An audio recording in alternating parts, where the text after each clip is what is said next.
so I'm gonna hit record here. I'm sorry, I forgot to do that earlier. But yeah, that's a great example, and the way you put that is really helpful, Karina. So um, yeah, so the way you put it made me think of how in the language that you used of a subjective perspective or relation to some object or phenomenon, and this connects back to the status of these images or examples as shadows. um, you're perceiving a product that has been artificially abstracted or severed from the process that gave rise to it as a result, and that in some measure continues ongoing. Um, so then uh, the product of the beautiful chicken sandwich, arguably, I guess, the beautiful chicken sandwich that you see advertised on television or in a print ad, it's just presented as a spontaneous image or snapshot of this wonderful, desirable good that you should go out and purchase and consume. But in fact, it's really the result of hours and hours of careful preparation and so forth. And so the shadow, for its part, is really the result of a complex process involving light and materiality and time and space. But really, the prisoners in the cave just see a form. They just see an image, which has, from their own subjective perspective, been cut off or severed from the very processes, those complex processes, which are ongoing, by the way, that gave rise to it in the first place.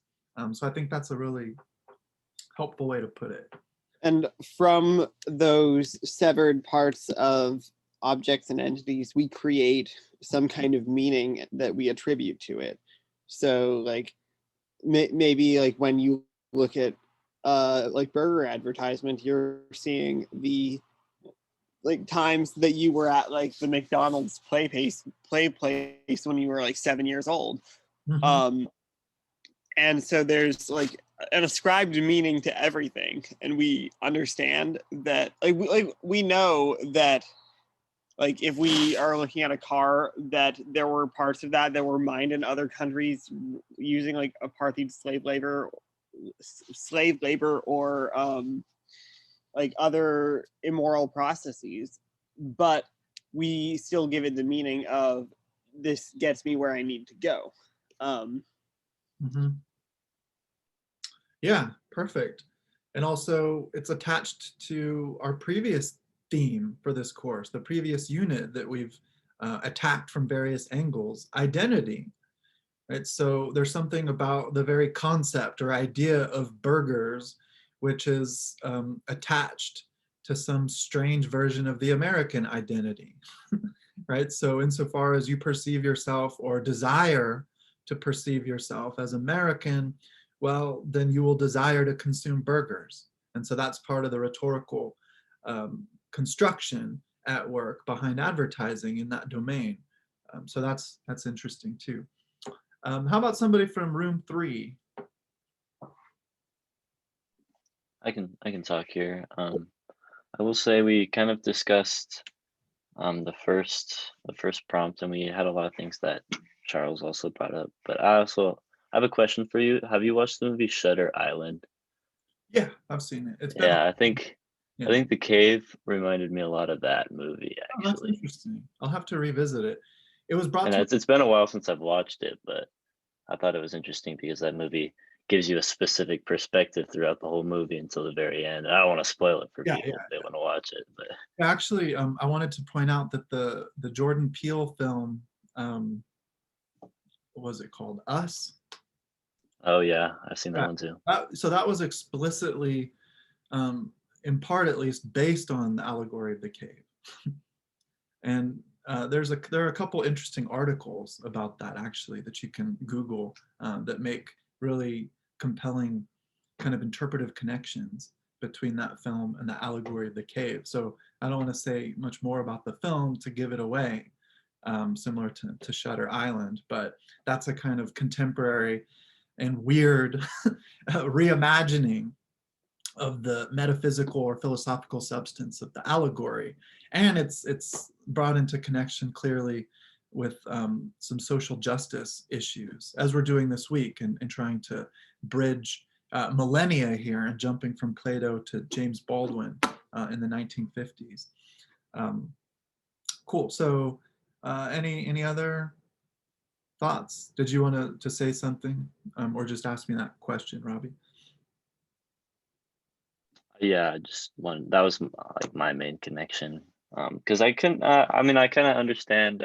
Like some fast food ads can kind of lead you in the wrong direction. But the first thing I thought of was that movie when I read that prompt, but it didn't really ask for movies. Yeah, so there's a difference there when it comes to the movie. Like if you think Shutter Island is an example of at least the or a vehicle for the expression or exploration of some of the philosophical insights that we find in Plato. The same for the film Us. You might say something similar for the film The Matrix, or I mean, there are all kinds of. I mean, there's countless films and stories and so forth that we can examine from that point of view. But when it comes to the advertisements that I'm talking about, they're not trying to explore.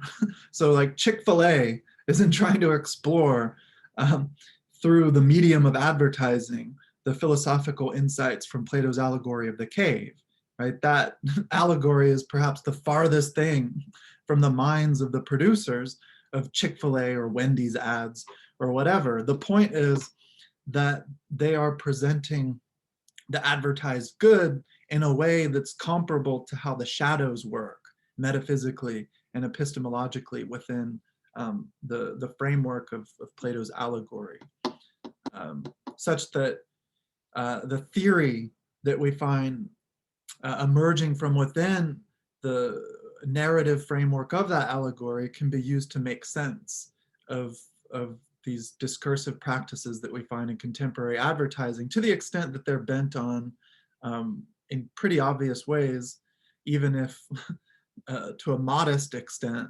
manipulation. So if advertisers didn't want to manipulate those inscrutable or subconscious elements of your very identity, well, then they would just be like, look, here's a sandwich. We make it here, you can buy it. Or if you were to pick up a box of cereal, right, it wouldn't be adorned with hilarious and fun images of Count Chocula and his friends or whatever. It would just be like a white box. It says cereal on it. So yeah, there are clear motivations aimed at some kind of manipulation or influence. And so to that extent, we're talking about advertising as rhetorical. Okay. So that kind of, another thing to say to Robbie, that kind of rhetorical angle isn't present in the cinematic arts that might want to just explore these philosophical ideas and present them in a different manner. All right. So any final thoughts or questions? I look forward to reading your contributions to the discussion forum this week as you maybe come up with some other examples. So for the presenters, were you guys planning on talking a fair bit or at all about the Plato reading, or are you just going to focus on the Baldwin piece? It's a little bit of both, but it's pretty short. Okay. All right. So then why don't we take a quick break then? Let's take like a 5-minute break or so, and then we'll resume and get started with the presenters. Does that sound good? And there are a few things to say still left over from the Plato discussion. We have to spend a fair bit of time, I imagine, to make sense of the good, right? The role of the good, as presented first at the end of Book 6 of the Republic, which we didn't read. In past terms, when teaching this class, I give you a bit of both. But this translation of Thomas Sheehan that I found of the allegory is much better than other free translations, and I couldn't find the translation from Sheehan for free, at least, of Book 6, so that's why I didn't give you guys any of that reading, but we'll spend some time in class to talk about it. So let's take a quick break. We'll come back here at 11:30 and we'll get started with the presenters. All right, so I'm going to hit record again, and then I will share the screen. And I guess just let me know when to proceed to the next slide.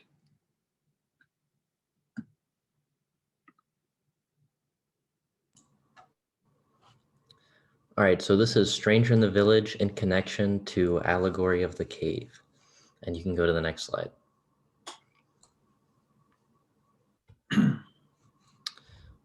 So this is the other Michael slide. This is just an overview. The Stranger in the Village talks about Baldwin's experience visiting a small village in Switzerland, and he's filled with feelings of always being a stranger because of his skin color. And you can go to the next slide. So this is on perception. The villagers in the Swiss mountains shared the ignorance of the prisoners of the cave. Neither party has a strong grasp on the outside world, making their exposure to new things a dramatic process. The prisoners never saw anything beyond the view of the cave, and the villagers have never seen a person of color. Much like how the prisoners didn't understand the shadows, the villagers didn't understand the intricacies of race. The shadows represent a superficial truth that warps the reality of the prisoners, much like how the Swiss are unaccustomed to the rest of the world. An example of this was having the children dressed in blackface in the carnival before Lent. And you can go to the next slide. So this is on a sense of belonging. Similar to many African Americans, the connection to heritage was forcefully broken for the prisoners. As Baldwin mentions, slave descending African Americans don't have a natural lineage due to the slave trade. They were robbed of their history in a similar way to how the prisoners were robbed of their own heritage. Although the allegory is more about finding truth, the prisoners, Americans, and all others share the common interest of liberty. Towards the end of The Stranger in the Village, Baldwin talks about being looked at as a stranger by white men in and outside of America. He feels that the world is no longer white, much like how the prisoner is no longer confined to a cave. And you can go to the next slide.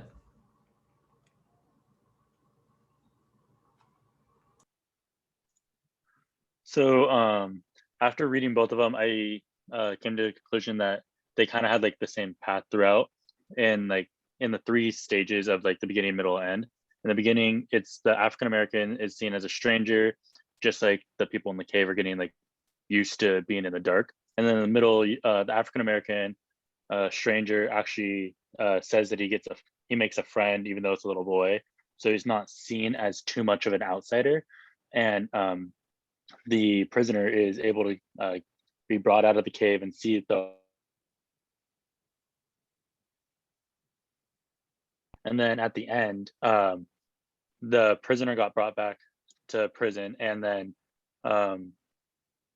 there's a quote from the Stranger in a Village, which is, "American white men still nourish the illusion that there is some means of recovering the European innocence, of returning to a state in which Black men do not exist," which is kind of like reversing all the way back to the beginning again, creating a full loop where everybody just wants to go back to what they're used to and what they're comfortable in.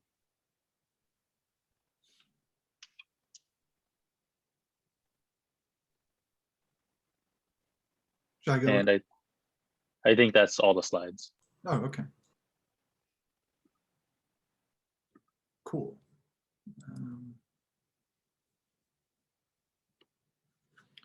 Right. No, that was really, really good. You guys make some important connections. And I was just taking a glance earlier this morning before class at the annotations for the Baldwin piece, and I saw Michael Sacco. You made a really interesting connection that I hadn't thought of before. So let me see if I can find it. Actually, I can just pull up the annotation itself.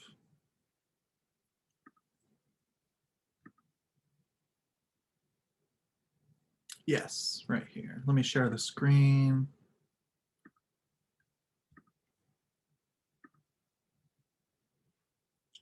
So right here, talking about the idea of white supremacy, and that's really important too, a connection that we can, in a deeper way, expand on. So think of the Greek concept of idea, or ideia, as we've been talking about it, as sort of the medium or field of light, which is transmitted from some inscrutable and powerful source that allows for any given object to be recognized as what it is.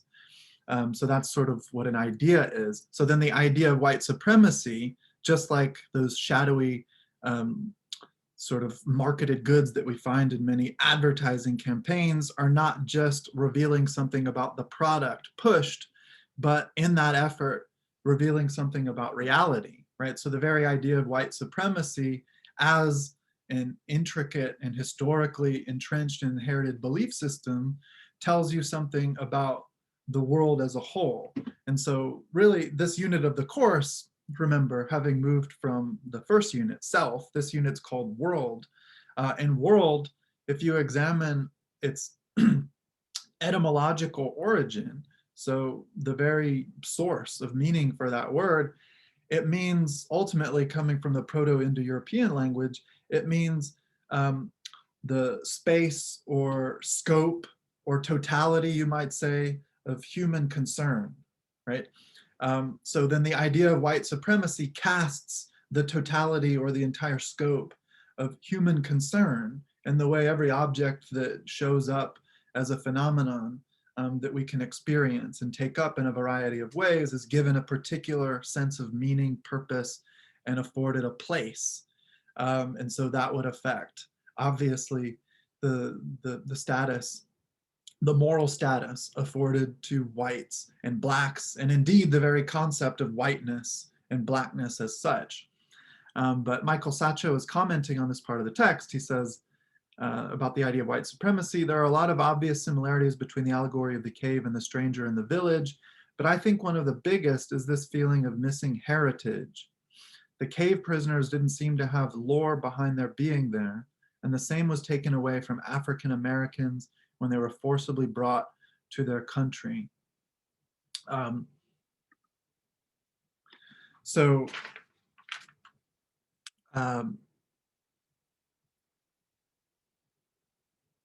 Where was that talked about earlier in the text?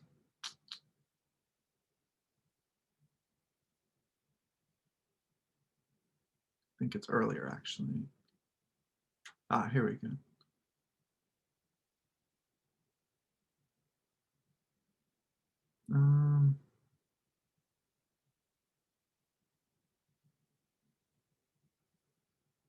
Where is it?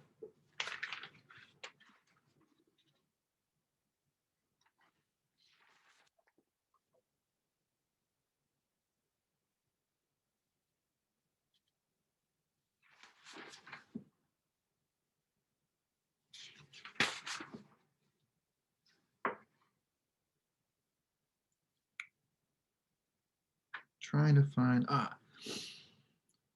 it's not the case. Sorry, here it is. So this is not the case with the American Negro slave. He is unique among the black men of the world in that his past was taken from him almost literally at one blow. One wonders what on earth the first slave found to say to the first dark child he bore. I am told that there are Haitians able to trace their ancestry back to African kings, but any American Negro wishing to go back so far will find his journey through time abruptly arrested by the signature on the bill of sale, which served as the entrance paper for his ancestor. So the idea of white supremacy functions here through the mechanism of intentionally, deliberately annihilating the history, that is the past of these people. And this is something that we were in a different way talking about earlier when Karina brought up the distinction between a subjective and an objective view or perception or orientation to a given phenomenon. The sense in which the end result or the product has been abstracted or separated from the ongoing processes of production. And so we can think of our own past, our own history, is that sort of ongoing process through which our identity is solidified and anchored and given as a basis for relationality to others, and even different relations to ourselves. So that's precisely what has been, as an originary condition of being and identity, wrested away or withheld from the African slaves. And that seems to be something at play in the language of the myth, because these cave dwellers, these individuals who think of the cave not as a cave, but rather in terms of all of reality, they have no history either. They have no past. As I mentioned on Tuesday, they're not in the cave as prisoners in contemporary society are incarcerated for some punitive disciplinary purpose or purposes of rehabilitation or whatever. These are simply beings who are alive and what they take to be the entirety of reality. That is to say, it isn't a cave for them. And so the absence of a past is then the absence of any legitimate ground on which to stand to enjoy any degree of ontological security, as we discussed that concept last week in the context of John Russon's piece on Hegel, right? And so then part of the mechanism of the institution of slavery was to damage the very possibility of achieving ontological security. That is, a healthy sense of personal identity. Okay, so does that make sense? I just thought that was a really cool observation that you made, Michael. Thank you. Yeah. Does anyone have questions or comments for the group in terms of what they shared with us today?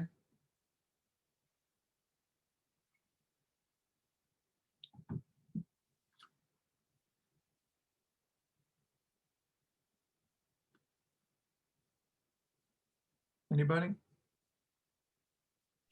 Nope. All right. Well, let's jump back into the slides I was using last time, and then we'll make some connections to the Baldwin piece that we haven't yet touched on.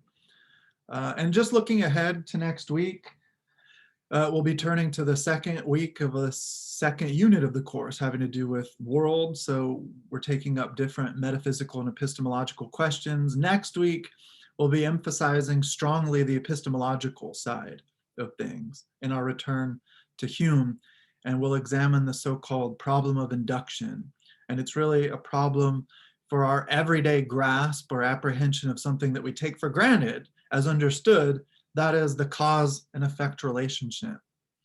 So that's just to prepare us for what our conversation will be about next week. So this week, when it comes to metaphysics and epistemology, we're emphasizing the concept of truth and its relation to knowledge. And then next week, we'll be talking more about facts, or what a fact is and its relation conceptually to this notion of truth that we're working through this week, and then also how these relate to knowledge and how these stand importantly vis-a-vis the very possibility of acquiring knowledge or of knowing things.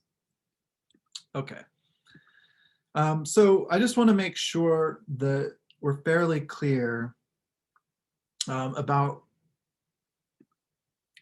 the two-world metaphysics. So actually I wanted to first use the whiteboard, and I really hate this digital whiteboard function. I feel quite handcuffed, so I despise this distance learning for an untold number of reasons, not least of which is the fact that I can't use an actual whiteboard or chalkboard, which is typically the principal tool I use for teaching. I tend not so much to rely on PowerPoint because I think it stymies the fluidity and potential exploratory and free nature of these class discussions, but I'll try to use this whiteboard anyway. So I'm going to present a form to you guys, at least try to. Okay. Now, who can tell me what this image is? What did I at least it's even shittier than it would have been with the physical whiteboard, obviously. But what do you suppose I at least tried to illustrate for you here? Circle. World right there. A circle. Thank you. I'm glad that that was at least to some extent recognizable. So it's a circle. Good. What more can we say about this particular circle that I drew, if you were to describe it to someone? It's blue. It's blue. Okay. What else? The intentions of it is to be like round. But it's not, is it? It's not exactly round. Well, it is sort of, but the Like roundness is distorted by other contours, right? It's like an oval. An egg. Yeah, kind of like an egg, you might say. So you're seeing different objects show up within this image as possible things that I could be trying to represent. But I'm really just trying to represent a circle, but imperfectly. And so you can be honest, you can come right out and declare precisely how poor and shitty, unsatisfying of a circle this is, right? It's not a polygon that would be useful in visually demonstrating the essential concept, you could say, or idea of a circle, such that from the center, there would be an equal distance to each of the points of the circumference. That's obviously not true in this particular form. So in that sense, it falls short of circularity, right? So it's a poor circle, and then you can see this little hanging line there that indicates to you the beginning of the circle, where I started to draw it.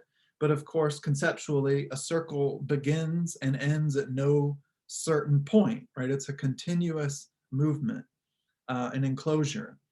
And so you see a problem there, right? So there are all sorts of deficiencies with this circle. Yet, and here's the point of Plato's two-world metaphysics, his theory of the forms, all of you, even those who didn't chime in with a response, I'm just going to presume that all of you would be able, without any additional information provided, to recognize this as a circle, at least as an attempt at a circle. But it's not a perfect circle. It's not even close to a perfect circle. Yet you are able to recognize it in terms of its intention. That is, in terms of the ideal to which you might say this particular image is striving, but always owing to its imperfections, destined to fall short, right? But how did you know it was a circle? And is it the case that you've ever seen a perfect circle? I mean, I could use a protractor or something like that. If I had a whiteboard and a protractor, I could draw what would, by appearances, visual appearances, from an immediate subjective perspective, perfect by all accounts. Yet, if you were to, or I could use some other program, if this gave me shapes or something, I could put forth a really nice looking circle that would meet the criteria of a good circle. But then if we were to increase the resolution on the screen, you would see that the line is actually broken. It's not continuous. There are little pixels in there. And the same goes if we were in a real classroom and I were to use a protractor and a marker and draw what appears to be a perfect circle. You would notice that it's not perfect in every way. So some little patches of that line or ink would be comparatively bare or missing color. And then if you really looked closely, you might even be able to pinpoint the beginning of the circle where I first started the line, right? So as any mathematician will tell you, any geometer, these polygons, which are visual crutches for the working out and demonstration of particular geometrical proofs or ideas, these perfect polygons, for example, a perfect circle, are nothing that any human being has ever experienced in nature. So there are no perfect circles in nature. It's a kind of ideal. Yet, if we have never encountered or experienced a perfect circle, how do we know what it is? So how are you able to recognize and identify that this circle is not a circle in the perfect sense? If you have never even examined, if you've never been in a position to perceive the truly perfect or ideal standard or form. Well, according to Plato, this is because you somehow, prior to your visual encounter of this form of a circle or any other form of a circle that you might experience in your everyday life, prior to those encounters, you are already standing in a sort of relation, albeit now an obscured relation. You're already standing in a sort of relation to the universal, unchanging form of circularity, of which this particular circle and all other experienceable examples in the world are representations or copies. So you have some sort of ideal attunement to the perfect form of circularity, which is the universal standard on which all particular circles that we can produce or perceive in our everyday lives are modeled, right? But you have no access to the originary model, that is the idea of circularity, through your senses. It is, as we talked about in terms of the two-world metaphysics, not a sensible form, but rather an intelligible form. So going back to this, so the shitty circle that I just drew on the virtual whiteboard is visible, it's available for your eyes, it's sensible, so it's available for one or more of your sense modalities, in this case, vision. It is material in some sense, it's in space and time, it's imperfect, it's becoming, which means it didn't exist a few minutes ago. I had to create it, and at the end of the class, it'll disappear forever. It's an appearance available for experience. It's changing, so that connects to its status as becoming. So it's changing in the sense, at least, that it wasn't there before, it is there now, and it'll disappear in short order. And it is the effect of some prior cause. The cause in this instance being the universal perfect form or idea of circularity, which is for its part invisible. It's not available for perception in a sensory way. So it's intelligible, it's graspable by the intellect, not the senses. It's not material, it's not in space or time. It wasn't created, so it's not in a state of becoming. It shares in what Plato calls being. It fully, imperfectly, inexhaustibly is. It's real rather than just an appearance or a representation or a copy of the real. And it is immutable. So there is an essence to what it means to be a circle. And that essence can't be changed without changing the very nature of circularity. And so how is it, this gives us another interesting feature of Plato's epistemology. So according to Plato, whenever we come to know something, whenever we come to the truth of a particular matter, what we apprehend cognitively is not the visible, sensible particular that we encounter in the ordinary course of our experience, but it's rather the universal, invisible, immaterial, perfect, unchanging form. And so you are already in some relation to the perfect, unchanging, universal form of circularity, whether you know it or not. But how is that possible if you have never experienced a perfect circle? Well, for Plato, when we come to know something, we're coming to know the form, and we're coming then to recover some secure knowledge that we previously enjoyed, but at some point was divested from us, was removed from us. So upon our bodily birth, for example, when our soul comes to be incorporated in our material bodies on earth,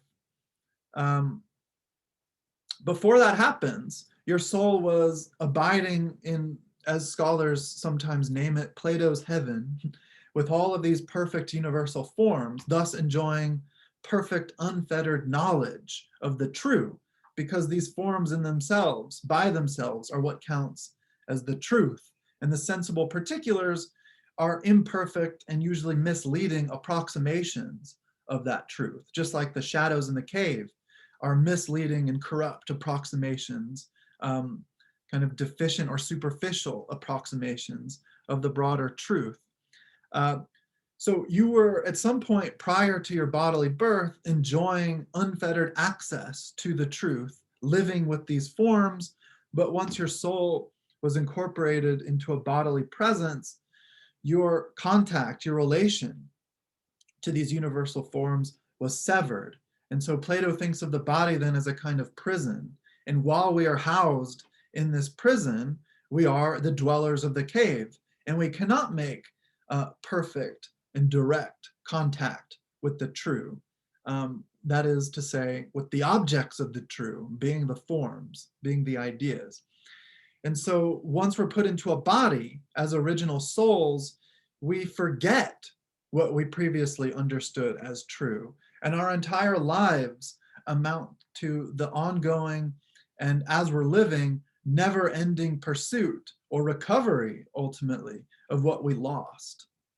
So then when you learn something, it's not as if you learn something brand new. That's impossible for Plato. And he explores the impossibility of that through a particular paradox in one of his early dialogues, the Meno dialogue. And that's where the character Meno presents what Socrates refers to disparagingly as a debater's paradox, because he doesn't think it's very serious. And the way he handles the paradox is to provide us this theory of recollection, or in the Greek, anamnesis, which is the theory that all knowledge isn't learning or the product or result of learning, but rather of recovering or of recollecting or remembering what was previously lost. So in the dialogue, the Meno, the character Meno presents this paradox. And the result of the paradox is supposed to be such that knowledge and learning is impossible. And that's because, on the one hand, so if you're pursuing something, if you're trying to find something out, and there are two possibilities. Either you know what the thing is that you're trying to discover, or you don't know what it is. And if you don't know what it is, the thing you're trying to discover or learn, well, then how will you know when you have achieved it, when you have found it? If you have no idea what it is, it will be impossible for you to know when you've identified it. So that would be like if you're looking for something. Imagine that you have a roommate or something. You're looking around your house and your roommate is helpful and they're like, hey, what are you looking for? Or what are you doing? I'm trying to find something. Okay, well, what are you trying to find? I'll help you. And you say, I don't know. Well, it's not going to be very helpful either for you or your roommate who's trying to assist, right? But on the other hand, if you do know what it is that you're inquiring after or looking for, well, then you don't need to inquire after or look for it because you already possess it. So then on either side, it turns out that learning is impossible. Socrates responds to this by saying, well, no, because you are never in a state of perfect ignorance or perfect knowledge. And this is something we talked about in the context of Plato's Apology at the beginning of the class. You're always in a condition of betweenness, that is, between perfect ignorance and perfect knowledge. And so the betweenness is such that you did know these truths before, but they were lost to you. And now your life as a learner, as a kind of philosopher, is to recover what has been stolen or cut off from your epistemic access. And so this is a really beautiful way, I think, to understand the nature of education and learning. So for those of you who maybe struggled with algebra or something in high school, you might remember a moment at which you finally learned how to work an equation, or you finally grasped in a really satisfying way some mathematical formula, which gave you all kinds of difficulty previously. Well, now that you know this thing, it's almost impossible for you to remember what it was like not to know it. It seems as if you've always known it. And that's kind of the insight that we should take away from Plato's theory of recollection or anamnesis. But does that make sense? So when you recognize or you identify in your experience some thing in your path as beautiful, like a flower, for example, you say, this rose I'm seeing is beautiful. It's an example that instantiates, reflects, manifests, or participates in the universal form of the beautiful, of beauty, which means that if you were even able to say this rose is beautiful, you're making an identity between an identity claim between the rose and the adjective beautiful, or the quality of beauty. To even know that, you had to be priorly familiar with that very quality of beauty, but that is a formal quality, which is never given in itself by itself in its complex totality or comprehensiveness to one or another experience, but it's rather a condition for the very possibility of you recognizing a sensible particular as participating in or representing or reflecting a form. So does this make sense? Are there any questions or comments about this?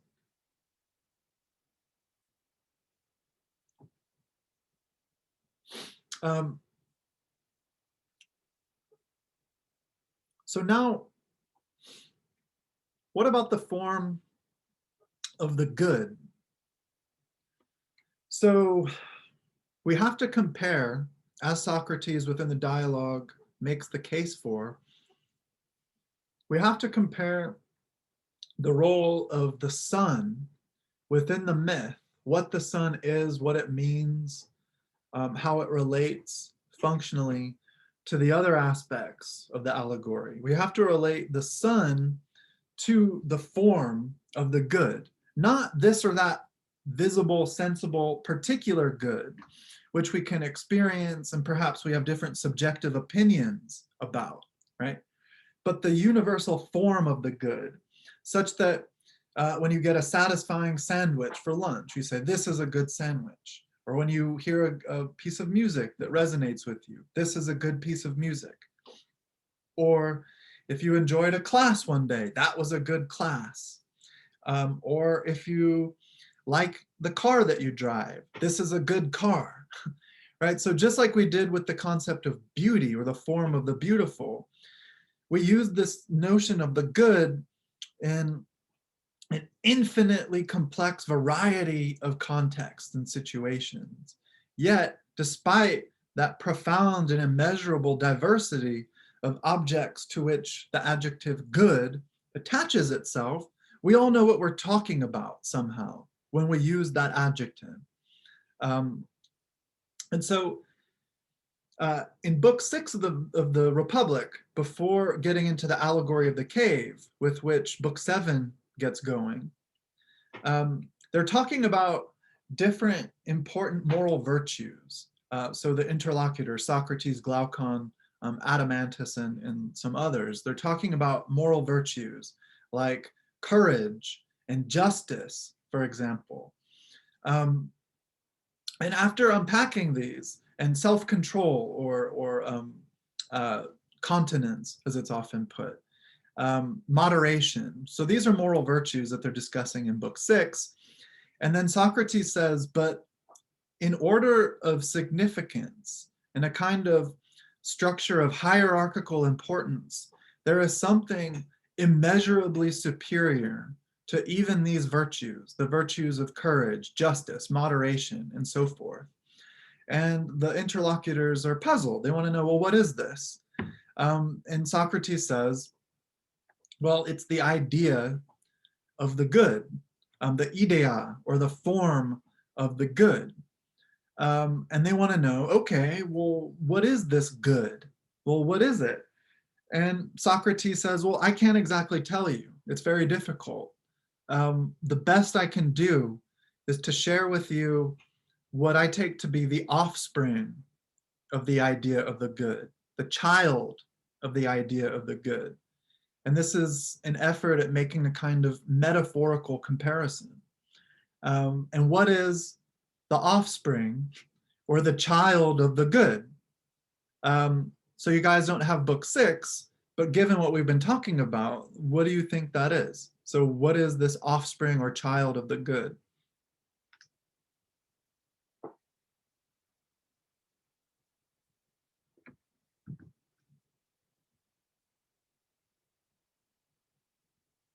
So think about the components of the allegory, of the cave story.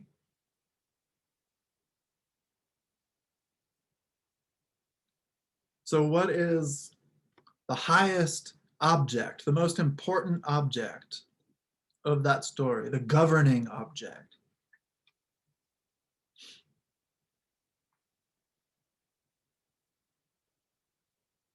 You guys still with me? The fire?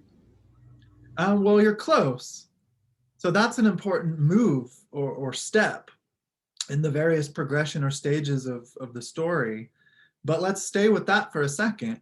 What, for its part, is the fire a representation of? Would it be the truth? Well, the truth would be the light in some sense that issues from the fire that generates the negative images that are the shadows and then illuminate the various statues or puppets such that the freed prisoner can look directly at them, or through difficulty at least try to look directly at them. But using that, so what does the fire do inside the cave? It illuminates the objects of the cave, and then through that process of illumination projects as negative images the shadows on the wall. So outside of the cave, what performs a similar function to the fire? The sun. Right, the sun. So the sun is then the offspring or the child of the good that rules the realm of particulars. So there is a kind of king or leader of the realm of particulars, which would be the sun. And then there is a kind of king or ruler of the realm of the forms, higher even than the beautiful, and paradoxically, very strangely, higher even than being itself. So you might suppose that there is a form to being or existence, such that just like any beautiful object, like a flower or a sunset or a beautiful man or woman's body, for its being as an effect, has to somehow relate to the originary model of the form. Anything that is said to exist, so my body exists, this coffee container exists, the desk I'm sitting at exists, and so to that extent, these sensible particulars have to participate in the form of being or existence. But Socrates in book 7 provocatively claims that the form or the idea, the idea of the good is higher even. He says it's beyond being. It's beyond the form of being. And that's a paradox because the form of the good is not only real, according to Plato's two-world metaphysics here, it is the most profoundly and incomparably real thing that there is in all of reality. It is the most real of all things. And so if something is real, then we think it is, right? We think it exists. So if I say God is real, that means that I think God exists, right? Yet the form of the good in its reality, in its realness, is so excessive that it goes beyond being. And that's almost impossible for us mortal minds to comprehend or to think. But to relate this epistemologically now, Socrates says that any kind of knowledge, no matter what that knowledge is of, so regardless of the object, the theme, or the content of a particular mode or experience of knowledge, any kind of knowledge that you might have is incomplete if it doesn't also involve knowledge of the good, knowledge of what's good about it. So think of, we can use chairs again as an example. So consider this series of objects as increasing or decreasing in some particular property.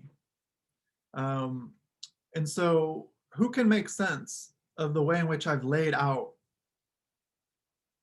these examples or these objects and put them into relation to one another, going from 1 to 7 or descending from 7 to 1?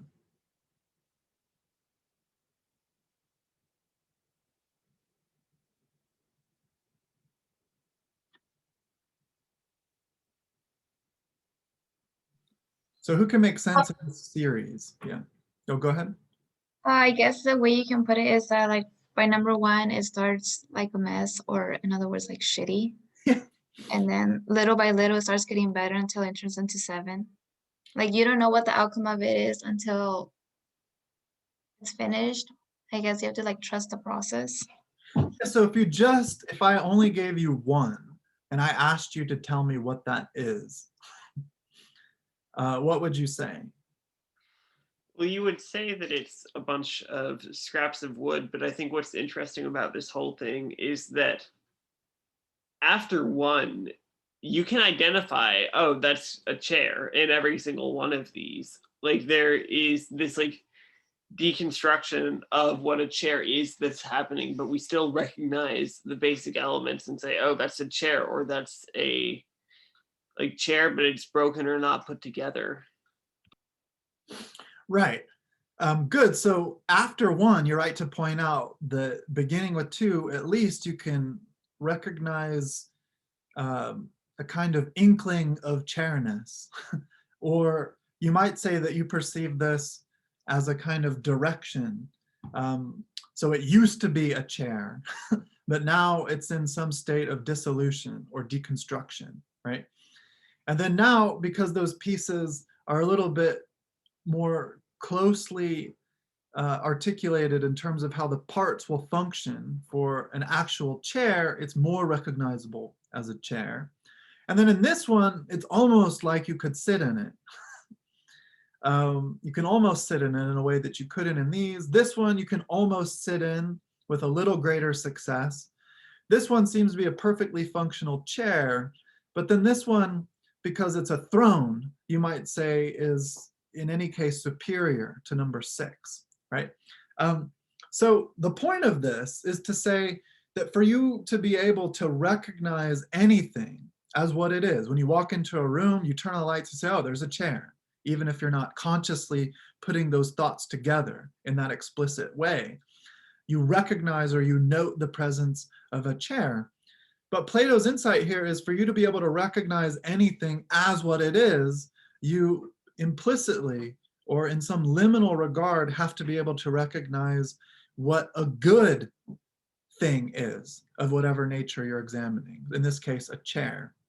So if you saw 3 or 4, you would say, yeah, that's, you know, kind of a chair, but you can't sit in it, it's broken, it's a shitty chair. So for you to be able to say, just like you did with the circle, yeah, that's a circle, but it's a terrible one, that implies that you knew what an ideal circle was or what an ideal chair is. And you have to understand the ideal for you to be able to recognize the particular as an example of that ideal, right? So does that make sense? So this is why the form of the good, as you could put it in the sense of the idea, right, the light or field of illumination in which something shows up as what it is, the form of goodness is the highest light. That is the most expansive field of illumination through which the coming to presence of this or that phenomenon is determinately identifiable as the thing that it is.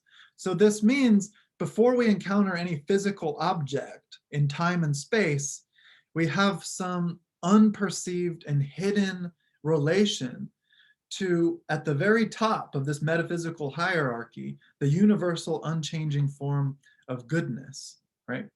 So to use a less banal example, like a chair, think of a physician or a doctor, right? So if you're going to go to a doctor to undergo some important surgery, so you're going to go see a surgeon, and the surgeon could be the most accomplished, most technically expert, most respected, competent surgeon there is in the particular field. But if that surgeon doesn't know and is incapable in any way of describing or explaining what's good about surgery, that is the very point, the very purpose of surgery, well, you might think there's something a little bit wrong with the surgeon, and you might not want to see that surgeon. You might opt for one who is perhaps less technically competent, but at least they understand what the whole point of it is in evaluation of the goodness of your health, for example, right? Does that make sense? Are there any questions about that? And so as a last remark, though, to connect this to the Baldwin piece, if we understand the good and we can make sense of that concept through the example of projects of social justice, right? If we understand the good in this really strange, provocative sense to be beyond being, let's say then beyond actuality, beyond the actual material, social, and historical circumstances that we're confronting. Well, you can be dissatisfied with the nature of the reality and realize that it's unsustainable and it has to be changed, as we see Baldwin arguing with respect to the dominance and historical sort of entrenchment as a historical nightmare from which we can't awake of white supremacy, right? That the ideal of goodness is somehow far removed from the state of being or actuality of the world in which we find ourselves. And it's because of that recognition that there's something more, there's something beyond these deficient statuses and categories of our present world that we can put ourselves out there to make it change and to make that transformation. Okay. All right, so we've gone over time a little bit. Are there any questions?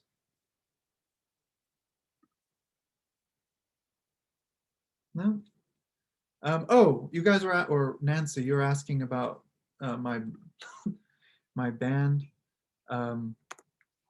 I can give you a link, and you guys can go. I don't want to hold you, but I wanted to give that information to Nancy and to others who might be interested. But for everyone else, I'll see you next week. And thanks for the presentation. Nice job.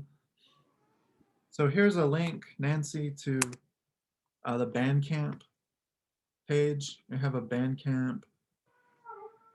How long have you guys been a thing? A couple years now. But also if you have like Spotify and Apple Music, we have a couple albums on those platforms, like our two most recent albums. Mhm. Yeah, so if you type in Diatom, it's with the two A's, DIAATOM. If you search for that on Spotify or Apple Music, you should be able to find it too. I look forward to listening to them. All right, cool. Thank you. All right, guys, I'll see you next week. Have a good weekend.